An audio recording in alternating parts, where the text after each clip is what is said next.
Bismillahirrahmanirrahim. Hikayat seorang kakek dan seekor ular. Pada zaman dahulu, tersebutlah ada seorang kakek yang cukup disegani. Ia dikenal takut kepada Allah, gandung pada kebenaran, beribadah wajib setiap waktu, menjaga salat 5 waktu, dan selalu mengusahakan membaca Al-Quran pagi dan petang.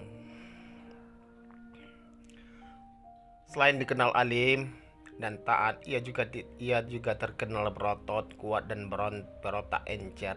Ia punya banyak hal yang menyebabkannya tetap mampu menjaga potensi itu. Suatu hari, ia sedang duduk di tempat kerjaannya sembari menghisap rokok dengan nikmatnya.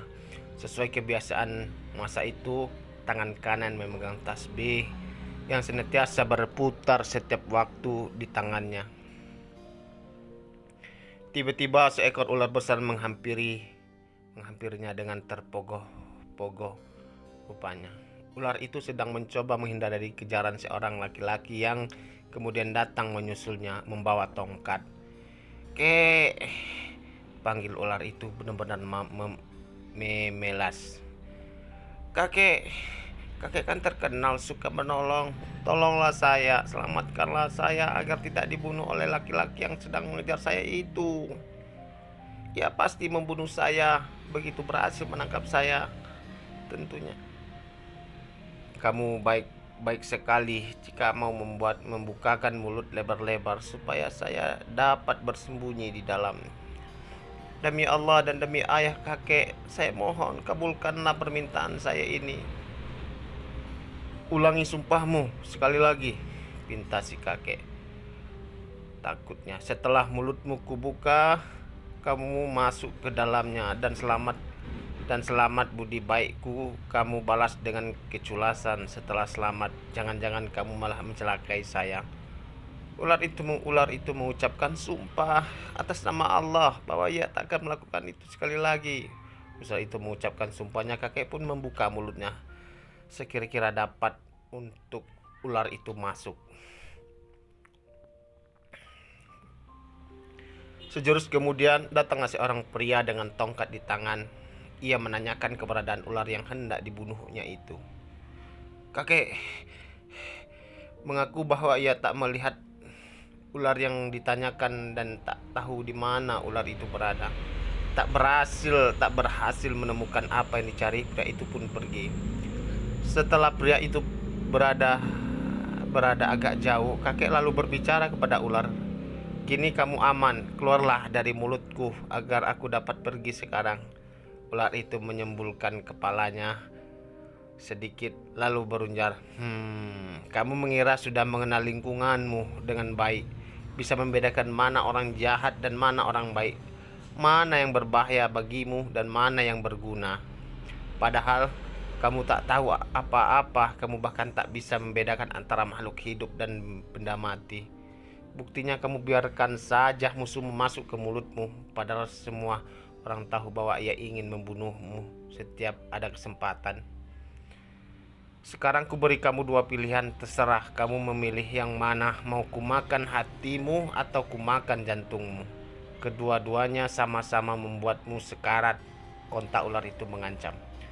"La haula wala quwata illa billahil aliyil azim. Tiada daya dan kekuatan kecuali bersama Allah yang maha tinggi dan agung," ungkap geram. "Bukankah aku telah menyelamatkanmu? Tapi sekarang aku pula yang hendak kamu bunuh. Terserah kepada Allah yang esa sajalah. Dia cukup bagiku sebagai penolong terbaik." Sejurus kemudian kakek itu tampak terpaku syok dengan kejadian yang tak pernah ia duga sebelumnya. Perbuatan baiknya berubah penyesalan. Kakek itu akhirnya kembali bersuara, "Sebajat apapun kamu, tentu kamu belum lupa pada sebutanku yang bersahabat sebelum kamu benar-benar membunuhku. Izinkan aku pergi ke suatu tempat yang lapang. Di sana ada sebatang pohon tempatku biasa berteduh. Aku ingin mati di sana supaya jauh dari keluargaku." Ular mengabulkan permintaannya. Namun di dalam hatinya orang tua itu berharap, andai Tuhan mengirim orang pandai yang dapat mengeluarkan ular jahat ini dan menyelamatkanku. Setelah sampai dan bernaung di bawah pohon yang dituju, ia berunjar pada sang ular, "Sekarang silakan, lakukanlah keinginanmu, laksanakanlah rencanamu, bunuhlah aku seperti yang kamu inginkan."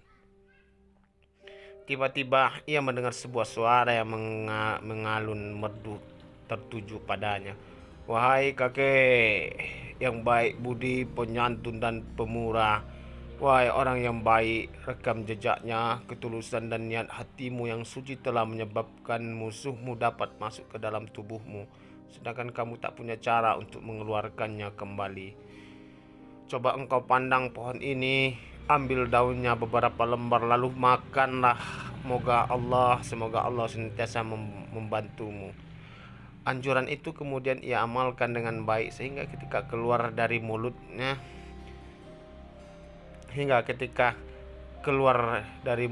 ular itu telah menjadi bangkai, maka bebas dan selamatlah kakek itu dari bahaya musuh yang mengancam hidupnya. Kakek itu girang bukan main sehingga berunjar suara, siapa yang tadi saya dengar sehingga saya dapat selamat?" Suara itu menyahut bahwa dia adalah seorang penolong bagi setiap pelaku kebajikan dan berhati mulia. Suara itu berunjar, "Saya tahu kamu kemudian dizalimi, maka atas izin Zat yang maha hidup dan maha berdiri sendiri, Allah Subhanahu wa ta'ala, saya datang menyelamatkanmu."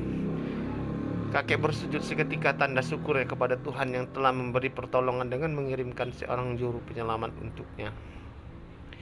Di akhir ceritanya, si Saudi berpesan, "Waspadalah terhadap setiap fitnah, dengki, karena sekecil apapun musuh ia pasti dapat mengganggumu. Orang jahat tidak akan pernah menang karena perilaku yang jahat." Kemudian si Saudi memelukku dan memeluk anakku pada istriku. Dia mengucapkan selamat tinggal. Ia berangkat meninggalkan kami. Hanya Allah yang tahu betapa sedihnya kami karena berpisah dengannya. Kami menyadari sepenuhnya peran dalam menyelamatkan kami dari lumpur kemiskinan hingga menjadi kaya raya. Namun belum beberapa hari dia pergi, aku sudah mulai berubah. Satu persatu nasihatnya kuabaikan, hikmah Sulaiman dan pesan-pesannya mulai kulupakan. Aku mulai menenggelamkan diri dalam lautan maksiat, bersenang-senang dan mabuk-mabukan. Aku menjadi suka menghambur-hamburkan uang. Akibatnya para tetangga menjadi cemburu, mereka iri melihat hartaku yang begitu banyak. Mengingat mereka tidak tahu sumber pendapatanku, mereka mengadukanku kepada kepala kampung. Kepala kampung memanggilku dan menanyakan dari mana asal kekayaanku. Dia juga memintaku untuk membayarkan uang dalam jumlah yang cukup besar sebagai pajak. Tetapi aku menolak. Ia memaksaku untuk mematuhi perintahnya seraya menebar ancaman. Setelah membayar begitu banyak sehingga yang tersisa dari hartaku tak seberapa, suatu kali bayaranku berkurang dari biasanya, dia pun marah dan menyuruh orang untuk mencambukku. Kemudian ia mencobloskan aku ke penjara. Sudah 3 tahun lamanya saya mendekam di penjara ini, merasakan berbagai aneka penyiksaan.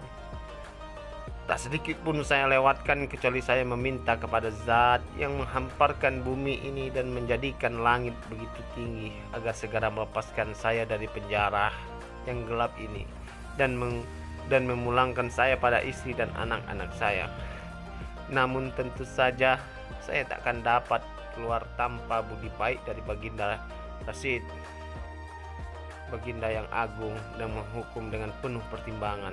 Khalifah menjadi terkejut dan sedih mendengar ceritanya. Khalifah pun memerintahkan agar ia dibebaskan dan dibekali sedikit uang pengganti dari kerugian yang telah ia derita, kehinaan yang dialaminya. Ia pun memanjatkan doa dengan kusuk kepada Allah, satu-satunya Zat yang disembah, agar Khalifah Amirul Mukminin senantiasa bermarwah dan berbahagia selama matahari masih terbit dan selama burung masih berkicau. Para nabi di penjara Baghdad semakin banyak mendoakan agar Khalifah berumur panjang. Setelah Khalifah meninggalkan harta yang cukup banyak buat mereka, Khalifah lalu kembali ke istana yang terletak di pinggir sungai Tigris. Di istana telah menunggu Siti Zubaidah. Khalifah lalu menceritakan apa yang sudah dilakukannya. Zubaidah pun senang mendengarnya. Ia mengucapkan terima kasih dan memuji khalifah karena telah berbuat baik. Zubaidah juga mendoakan agar khalifah panjang umur. Demikianlah, semoga bermanfaat.